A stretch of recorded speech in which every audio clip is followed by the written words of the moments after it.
Всем здравствуйте! Вы на моем рукодельном канале, с вами Любовь. Сегодня предлагаю сшить небольшую двухслойную гигроскопичную салфетку, которая пригодится на кухне. В силу обстоятельств у нас с мужем редко совпадает прием пищи. Посудомоечной машины у нас нет, и часто каждый моет посуду после себя. У моего мужа это выглядит так. Посуду помыл, мочалку кладет на место, моет руки. Берет кухонное полотенце, вытирает им сначала руки, а потом поверхность вокруг мойки.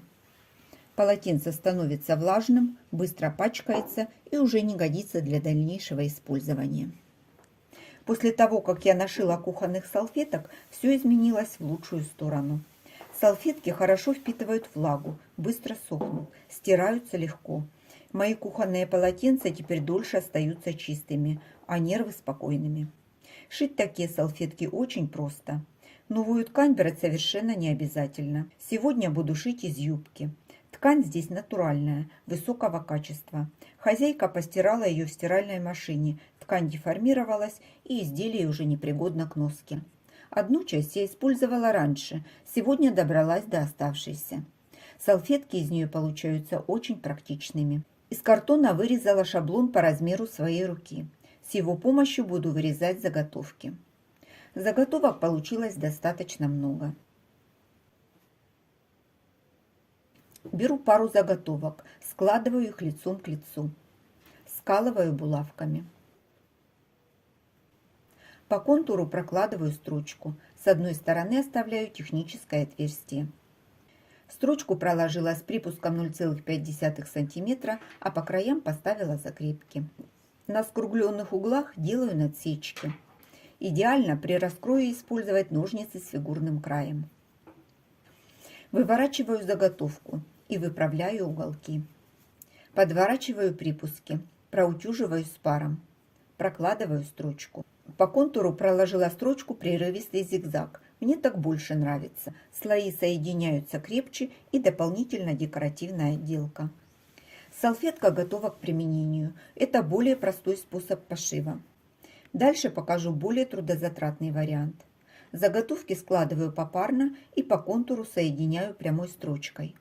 Из контрастной ткани нарезала полоски для косой бейки. Складываю полоски под прямым углом. Сверху и сбоку оставляю пару миллиметров. Прокладываю строчку по диагонали из угла в угол. Срезаю лишнюю ткань. Оставляю припуск 0,5 см. Отгибаю и подравниваю. Соединяю сразу все полоски, а припуски разутюживаю в разные стороны. Рекомендую именно такое соединение. При обработке швы не будут совпадать и не образуется утолщение швов. Как обработать края косой бейкой, думаю, знают все. Останавливаться на этом не буду. Этот вариант, конечно, более трудозатратный, и плюс нужна отделочная ткань.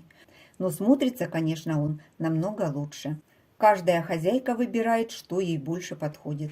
Кто-то любит добавить мелкие детали, и они, конечно, добавляют изделию стиль и создают ощущение дороговизны. Но есть и сторонники минимализма, классики. Это тот самый вариант. По практичности они абсолютно одинаковы. Салфетки с окантовкой я обычно использую, чтобы вытирать влажную поверхность. Второй вариант мне служит для мытья посуды. Такие салфетки легко стирать, и они быстро сохнут.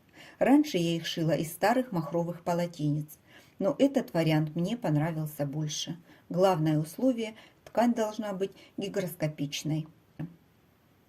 Благодаря этим маленьким помощницам мои кухонные полотенца остаются чистыми дольше. Пишите, кто пользуется такими или похожими помощницами на кухне. Делитесь своим опытом, ведь мелочи упрощают нам быт.